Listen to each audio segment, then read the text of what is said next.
So, next on our agenda is the entirely optional Carnelia Tower. I'll see you there. So, Carnelia Tower is an area reused in the previous game. There are no quests here, and there are 15 treasure chests. Thankfully, only one of them has monsters in it. So we're going to a reused area. There's not a lot I have to talk about, so I thought I'd take this time to begin, and they still have these troller's chests here. Terra Balm. Orb Mints, keeping your breath fresher longer. Puns. Reviving Balm. You wonder if you could use art to turn this chest into a small wooden bathtub. Water would probably be fine. Fire to heat it? Likely not. You know, I probably won't actually be reading out a lot of these chest quotes in here because I have a story for this part. Because like I said, there's not that much for me to talk about, so I thought that I'd use these parts where not all that much is happening to go into the localization history of this game. Because the localizers put so much effort into this, and it would be an insult not to talk about that. So, let's begin our story in 2010, when XSeed first announced that they'd received the rights to localize The Legend of Heroes Trails in the Sky FC. So at that point, XSeed Games only had 9 people working on this game. 3 people in marketing and PR, 3 people doing the actual localization, and I believe 3 of them were like executives. Sky FC was an enormous undertaking. They really underestimated how much effort that it would be. It was about 1.5 million Japanese characters, and SC is even bigger. Actually, pretty much twice as big. We have the Flame Velgas here. They're still weak to fire, and they still have the very annoying Feather Shower attack, so hopefully Tita doesn't die horribly to this, because I really wanted to get some experience. Yep, there's Feather Shower.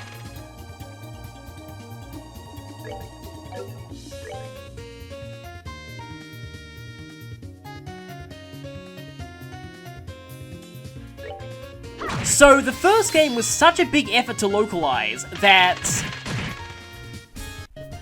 Jessica Chavez, or I'm actually not sure how to pronounce that name, I apologize if I butchered that name. She spent 6 straight months working from home just so she didn't have to waste time commuting into work, so she could spend as much time editing the game as possible. She said in interviews that she lost 10% of her body weight over the course of this process. That was only the first game, and all that effort for a game that, due to being on a niche system and being a relatively niche game, kind of flopped in sales. So, they were basically told, in no certain terms, look, if you try and localize the sequel, which is even bigger, there's a chance you might end up bankrupting this company. So, they weren't really sure if it would end up being worth it at all. But of course, the fans were constantly clamoring for the second game to be localized because the first game ended on an enormous cliffhanger.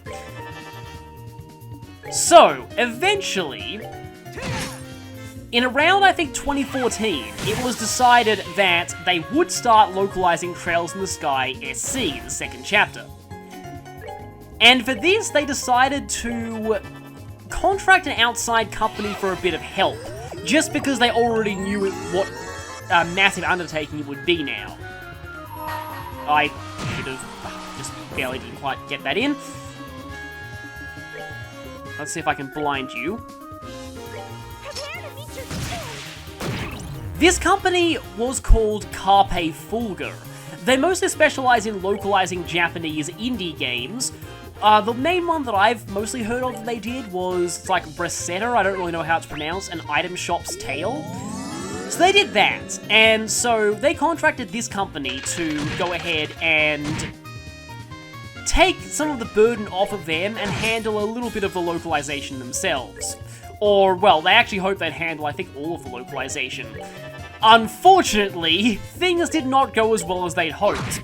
So, Carpe Fulgur, and I don't want to knock Carpe Fulgur that much, because when you read out a lot of the accounts of this story, they definitely doesn't seem to reflect on them all that well, but So basically, they provided a huge amount of the script of this game in the wrong format. I believe they were using CSV files, whereas XSeed Games wanted spreadsheets.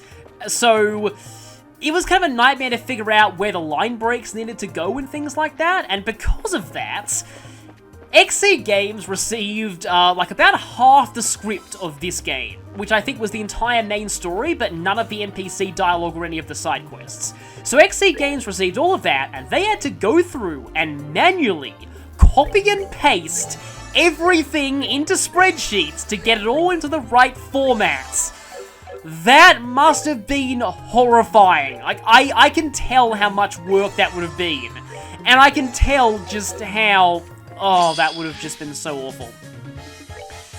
So, that was only barely half the script, and eventually, to cut a long story short, this got so bad that XSeed Games decided to part ways with Carpe Fulgur and do the rest of the localization themselves. They still said they're very appreciative of the fact that Carpe Fulgur laid the groundwork, and thus they didn't have to, like, retranslate everything from scratch. Because the other problem with the Carpe Fulgur help is that they didn't actually keep the terms consistent with FC, so they had to go back and change everything to make it more consistent there. So it was a bit of a nightmare, and the whole process, SC has more words, they estimate, than, like, more than double, I believe. Let me just get the exact estimate of the number of words this game's script has. 716,401 words. That's longer than the entirety of the Lord of the Rings trilogy, which is about 455,000 words, and the entirety of War and Peace, which is considered one of the longest novels ever written. So that should really show you something. This game is like almost, not quite twice the length of that, but still pretty considerable. And yeah, this whole debacle led to one of the people involved with this process literally almost committing suicide. It was just... the amount of work was enormous, and they didn't even know if the game would even sell well enough to make it worth the effort. They were mostly doing it just because the fans needed to know the end of this story. They needed to see this to its conclusion. It's just that dedication. It's just... That's why I wanted to tell this story, because they deserve all the praise in the world for that.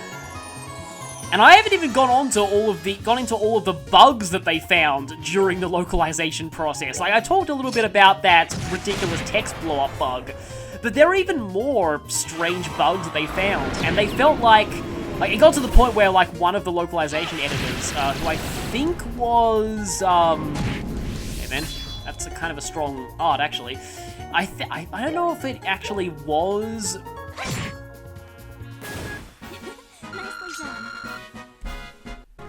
I think it might have been Brittany Avery. Brittany Avery's amazing, by the way. She's one of the main localization editors of the Trails series, and she's also a massive fan of the Trails series, so she knows when, like, foreshadowing needs to be translated properly, like, what things even are foreshadowing for later games. She knows what terms need to be kept consistent. I think she, like, nicknamed all of the bugs that she found. But, like, every time they would fix bugs, more bugs would show up, and bugs would just show up in the weirdest possible places. It was just always so bizarre. Like, the weird text blow-up. Oh, those things reflect arts, okay. I've forgotten they did that, good to know. Has an arts reflecting shell, yes, I should read that more carefully. They can also divide themselves.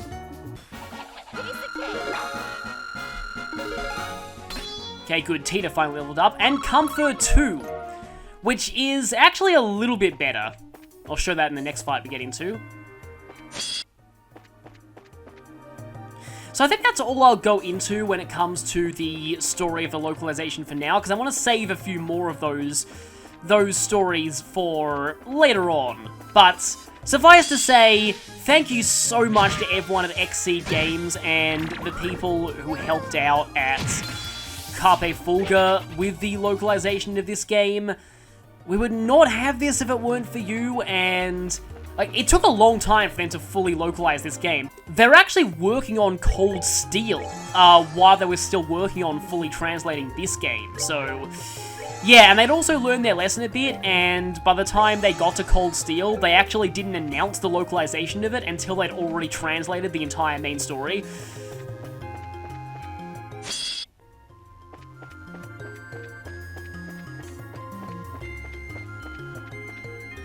Okay, there's a chest over there.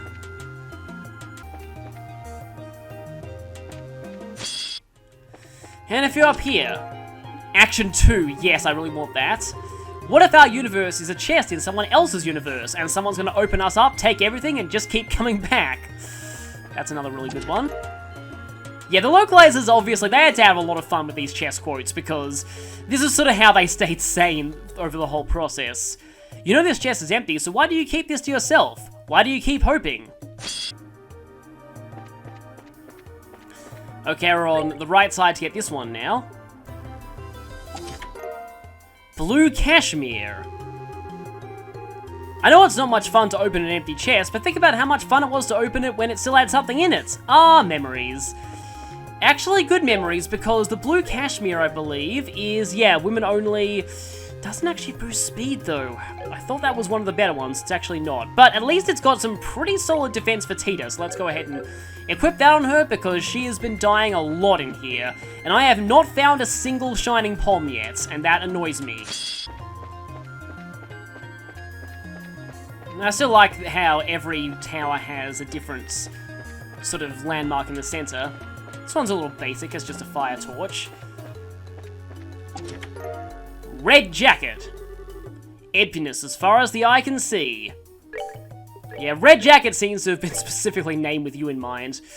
Lowers your ATS a little bit, though.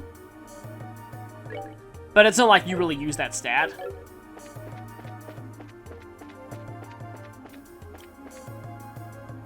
And there is absolutely nothing for us on the roof here at all.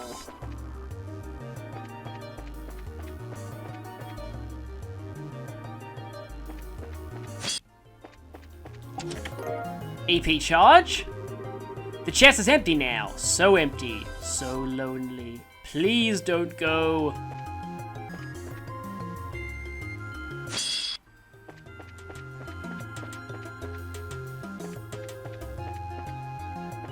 Okay, there are 3 more chests here. All of them have the gold trim. So, one of them is the monster chest. Excel gear. You find a whole bunch of caterpillars. They're kind of crawly and gross, but they'll grow up into butterflies. Or moths. Moths are kind of gross too. Anyway, the Excel gear is, yeah, I believe they're male exclusive. No, does boost speed, but no bonus to ATS, so it's fine, Olivier not having them. I can keep the clog boots on him for quite a while.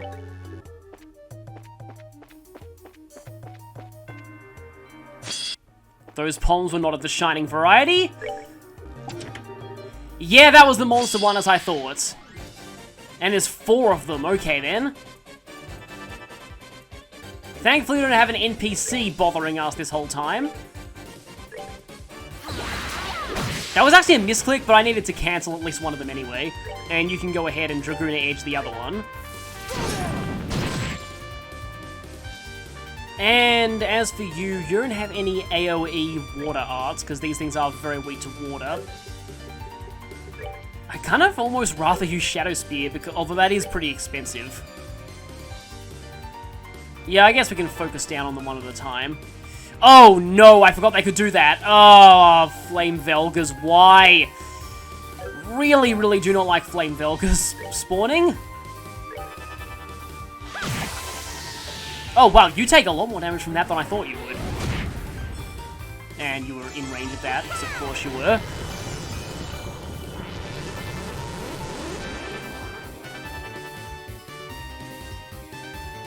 Don't use Feather. Well, at least Agate was not in range of that one. And all 3 of you guys are casting. Can I get... I can get one of you down, at least. And And then I can cancel another one. Oh, wait, that's going to kill Estelle. Actually, no, Estelle's probably fine. No, she was totally out of range of that. That's cool. And then I hard break one. To be honest, at this point, the Flame Velgas are the real threat.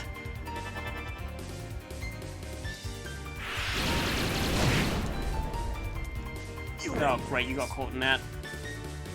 Don't go over... That is really bad. Let's hit you all with Smoke Cannon. Not that it'll mean anything for the one that's currently more for the Robber Trappers, but I can finish you off before you get a chance to cast. I'm not actually sure if Blue Impact is still the most efficient single targeting art in the game.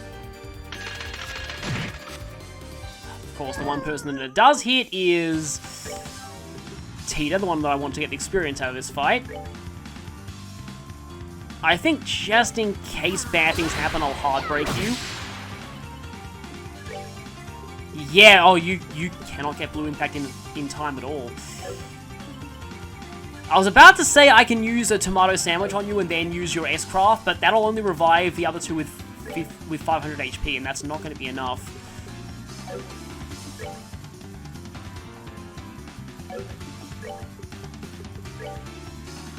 I can just kind of pray that she survives. Okay, those both missed. As you can see though, Tita is still really useful just for blinding alone. Blind just totally neutralizes most physical enemies. Okay, now the real threats are remaining. We're good to go.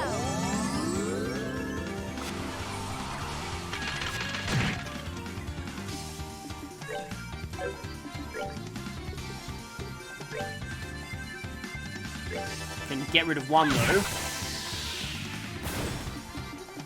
Okay, you get Tita back up. I can easily buy more of these. It really says something that restores most of her HP.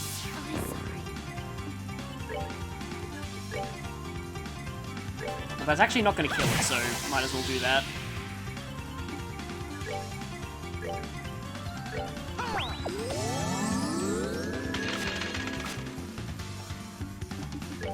Okay, hopefully this gives Tita a good amount of experience. And now die. There we go.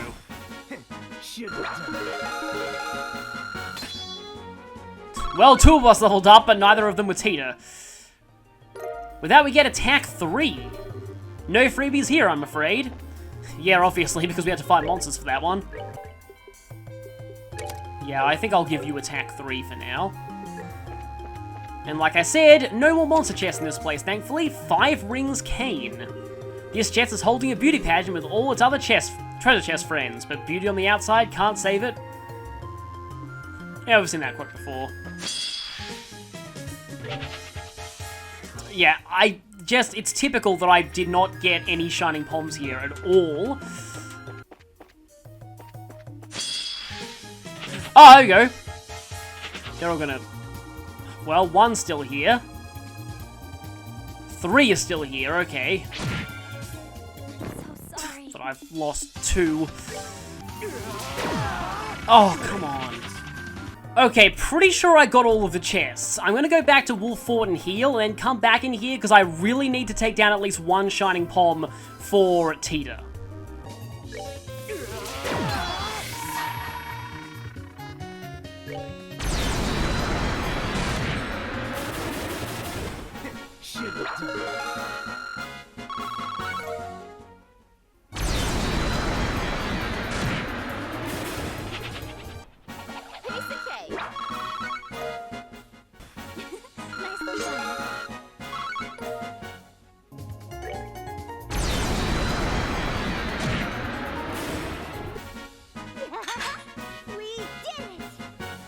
Okay, that was only 1 Shining Palm, but hopefully this should be a pretty good boost to Tita.